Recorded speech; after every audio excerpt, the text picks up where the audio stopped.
वसुदेवसुतं देवं कंसचाणूरमर्दनं देवकी परमानंदं कृष्णं वंदे जगद्गुरुम. आपला 13वा अध्याय चाललाय. भगवंत क्षेत्र आणि क्षेत्रज्ञांची माहिती देत आहेत. 21वा श्लोक आहे. पुरुष प्रकृतिस्थो हि भुंक्ते प्रकृत्यान गुणान कारणम गुणसंगोस्य सदसद्योनी जन्मसु. तरी पुरुष म्हणजे आत्मा नेहमीचाच शब्द येतो. हा पुरुष प्रकृतीपासून उत्पन्न झालेल्या त्रिगुणात्मक पदार्थांना भोगतो असं शब्दाचा अर्थ. आता प्रकृती परमेश्वराने भगवंताने निर्माण केली, मग प्रकृतीमधनं पुढच्या सगळ्या गोष्टी निर्माण झाल्या. म्हणजे प्रकृती सगळ्या ब्रह्मांडाची मूळ आणि प्रकृतीचा मूळ भगवंत. पण प्रकृती त्रिगुणात्मक आहे. हे सत्व रज आणि तम म्हणजे काय 3 पातळ्या आहेत. प्रत्येक गोष्टीच्या 3 पातळ्या आहेत. सात्विक पातळी, राजसिक पातळी आणि तामसिक पातळी. या तिन्ही गोष्टी प्रकृतीकडे आहेत. तेव्हा त्या प्रकृतीपासून निर्माण झालेल्या मनुष्य प्राण्यामध्ये पण आहेत. म्हणजे आत्मा देखील त्या शरीराला जोडले आणि शरीर त्रिगुणात्मक आहे. मग आता ह्याच्यामधलं कुठल्या गुणाचं प्राबल्य ठेवायचं, कुठल्या गुणाच्या संबंधात कर्म करायचं, हे त्या आत्म्याने ठरवायचं. त्याला स्वातंत्र्य आहे. म्हणूनच भगवंत म्हणतात की प्रकृतीपासून उत्पन्न झालेले त्रिगुणात्मक पदार्थ आहेत सगळे. ब्रह्मांडातल्या प्रत्येक गोष्ट त्रिगुणात्मक आहे. सत्व आहे काही ठिकाणी रज आहे, काही तामस पण आहे. त्यामुळे मग ह्या गुणांच्या संगतीमध्येच तो जीवात्मा अडकलेला जातो.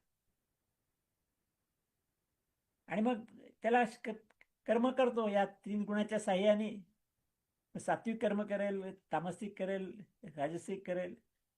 पण कर्म केलं की फळ मिळतं आणि फळ मिळालं की ते भोगण्याकरता पुनर्जन्म आहे. म्हणून भगवंत म्हणतात की त्यामुळे तो ह्या खरं म्हणजे आत्मा हा प्रकृतीपेक्षा निराळा आहे. पण तो प्रकृतीशी जोडला जातो शरीराच्या माध्यमातून. आणि मग या त्रिगुणात्मक गोष्टीने अशी कर्म करत राहतो.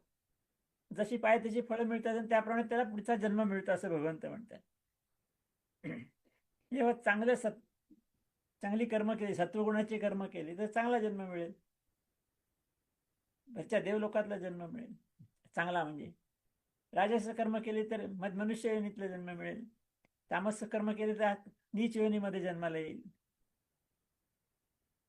तो कर्म करायचं स्वातंत्र्य असल्यामुळे तो ह्या 3 गुणांच्या सहाय्याने कुठल्या तरी गुणाचं प्राबल्य असल्यामुळे तशी कर्म करून तसे फळं भोगतो आणि तशा योनीमध्ये त्याला जन्म मिळतो असं भगवंतांनी या ठिकाणी स्पष्ट केलेलं आहे.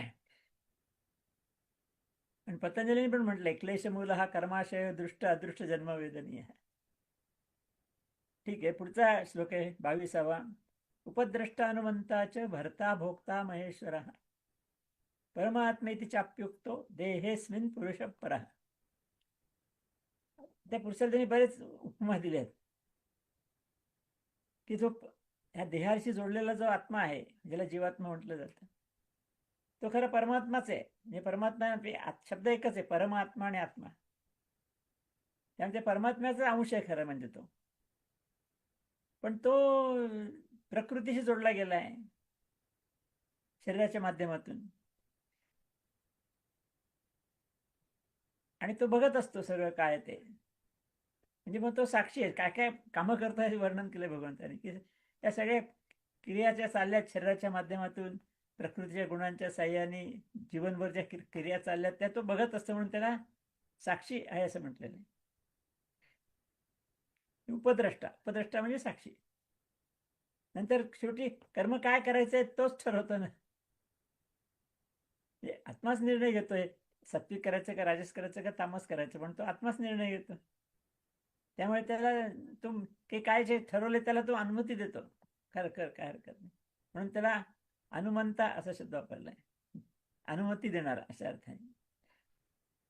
नंतर सगळं धारण पोषण तोच करतो. शेवटी शरीराचं धारण पोषण तर जीवात्म्याच्या सहाय्यानेच होतं. म्हणून त्याला भरता हा शब्द वापरलेला आहे भगवंतानी. नंतर तो सगळं भोगतो तोच. शरीराच्या मध्ये जी काय सुख दुःख भोगायची तो आत्माच भोगतो ना. त्यामुळे त्याला भोगता पण म्हणलेलं आहे. त्याची विशेषण लावलीत भगवंतांनी. मूळ आत्मा जो आहे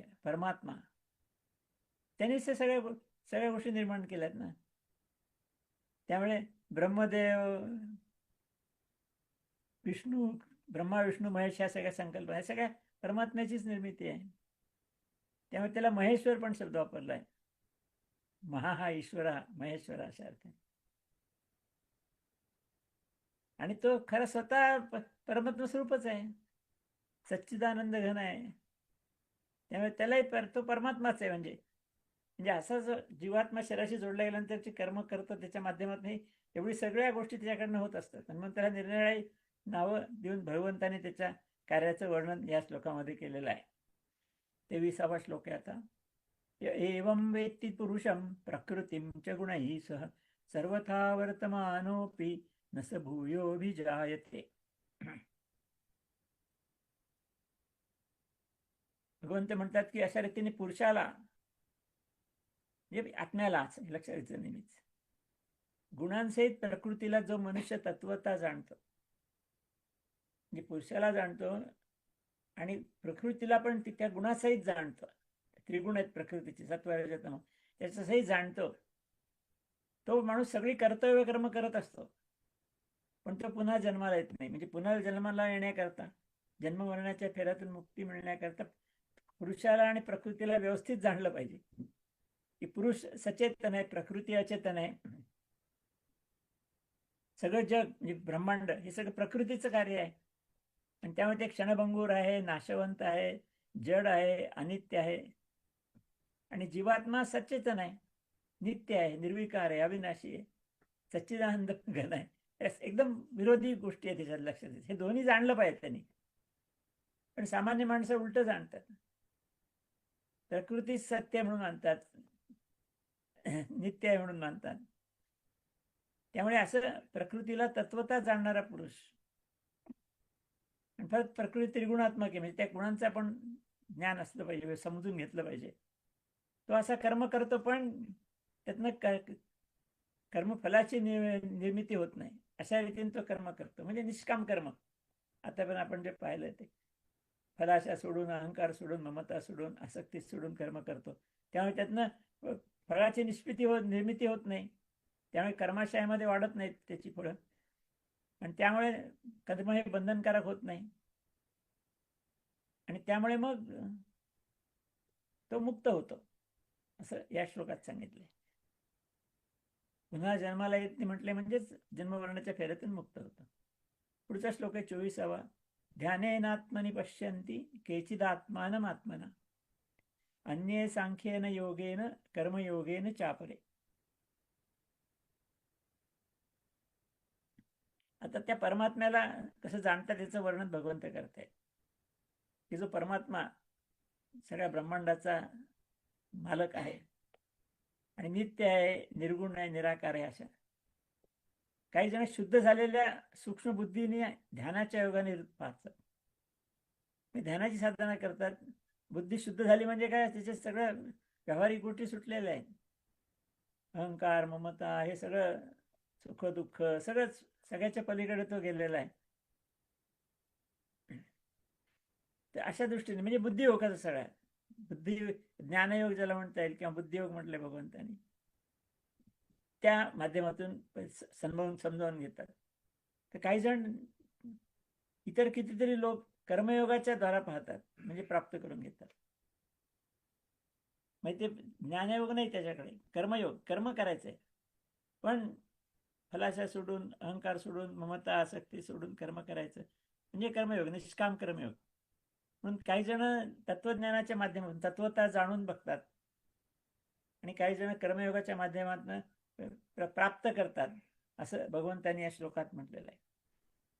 तर भगवंतानी परमस्वरूपाचं सगळं वर्णन केलेलं आहे आता. आणि ते ज्याला ज्ञान होतं तो मुक्त होऊ शकतो जन्ममरणाच्या फेऱ्यातून, असंही सांगितलंय. आता पुढच्या श्लोकात 25वा श्लोक आहे आता. अन्यत्वविमोजा अनंतः श्रुत्वान्येभ्योपासते तेपि जाती तरन्त्येव मृत्युं श्रुतिपरायणाः. आता ते हे काहीच न समजणाऱ्या लोकांबद्दल भगवंत सांगतायत. ते जे मंदबुद्धीचे आहेत, म्हणजे परमात्मा स्वरूपाचा परिचय त्यांना होऊच शकत नाही, संसारातच अडकलेले आहेत. तर ते मृत्युबुद्धीचे पुरुष आहेत, ते न जाणणारे असतात, त्यांना हे काही जाणत नाही. परमात्मा स्वरूपाचं ज्ञान त्यांना नसतं. पण ती माणसं काय करतात, दुसऱ्या तत्वज्ञानी पुरुषाकडून ऐकतात. श्रेष्ठ ज्येष्ठ तत्वज्ञान जाणारे, अनुभवी असणारे सगळे पुरुष जे आहेत त्यांच्याकडनं ते ऐकतात हे सगळं तत्वज्ञान, आणि त्याप्रमाणे उपासना करतात. ते सांगतील त्याप्रमाणे. हे त्यांना स्वतःला काही समजत नाही, पण तत्वज्ञानी पुरुषांकडून ते समजून घ्यायचा प्रयत्न करतात आणि त्याप्रमाणे उपासना करतात. मग भगवंत म्हणतात की ऐकणारं प्रमाण मानतात ते. म्हणजे ते तत्वज्ञानाचे पुस्तकं ग्रंथ शोधायला जात नाही, ऐकून, तत्वज्ञानासंबंधी ऐकून तत्वज्ञानी माणसाकडून, आणि मग त्याप्रमाणे ते करतात. त्याला असं ऐकून करण्याला आगम प्रमाण असं म्हटलेलं आहे आपल्या परंपरेत. प्रमाण 3 प्रकारचे: प्रत्यक्ष, अनुमान आणि आगम. आगम म्हणजे अधिकारी व्यक्तीने सांगितलेल्या गोष्टी. म्हणजे तत्वज्ञानी माणसं म्हणजे अधिकारी व्यक्ती आहेत, कारण त्याला तत्वज्ञानाची अनुभूती झालेली आहे. मग त्यांनी जे सांगितलं ते खरं मानायचं, असं याच्यामध्ये सांगितले. म्हणजे जे बंधबुद्धी आहेत ते स्वतःला काही समजत नाही म्हणून ते स्वतः काही मिळवत नाही ज्ञान, पण तत्वज्ञानी माणसाने सांगितलेलं ते खरं मानतात. हा महत्वाचा भाग आहे त्यातला, आणि हेच आगम प्रमाण आहे. मग असे खरं मानून त्याप्रमाणे उपासना करणारे जे पुरुष आहेत ते सुद्धा संसार सागरामध्ये तळून जातात, जन्ममरणाच्या फेऱ्यातून मुक्त होतात आणि परमात्मा स्वरूपाशी एकरूप होऊ शकतात, असं या ठिकाणी भगवंतांनी सांगितलंय. म्हणजे आपण स्वतः समजून घ्या सगळं ज्ञान, पण ते समजत नसेल, त्यांना समजलंय, त्यांनी सांगितलेलं मान्य करा, असं भगवंत या ठिकाणी म्हणतात, आणि त्याप्रमाणे उपासना असं म्हणतात. पुढे 26वा श्लोक आहे. यावत संजायते किंचित सत्वम स्थावर जंगमम क्षेत्र क्षेत्रज्ञ संयोगात तद्विद्धी भरतर्षभ.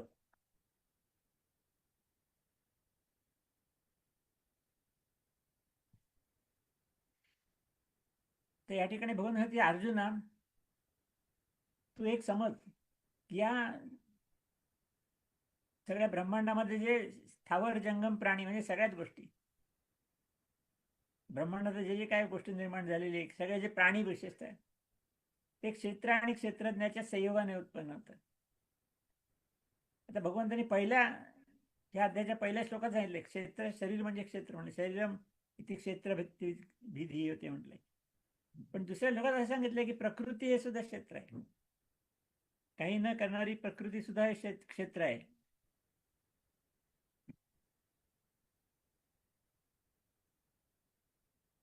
त्यामुळे प्रकृतीशी संयोग झाल्यामुळे क्षेत्रज्ञाचा म्हणजे पुरुष, क्षेत्र जाणणारा जो तो क्षेत्रज्ञ म्हणजे आत्मा, त्याचा संयोग झाल्यामुळे हे सगळे प्राणी निर्माण झाले, असं भगवंत या ठिकाणी सांगतात.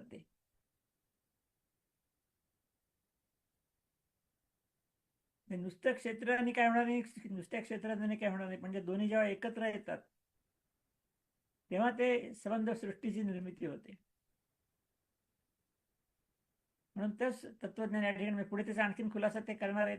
पुढच्या श्लोकामध्ये आणखीन खुलासा होईल हा, पण ते आता या ठिकाणी आपण थांबूया. हरि ओम.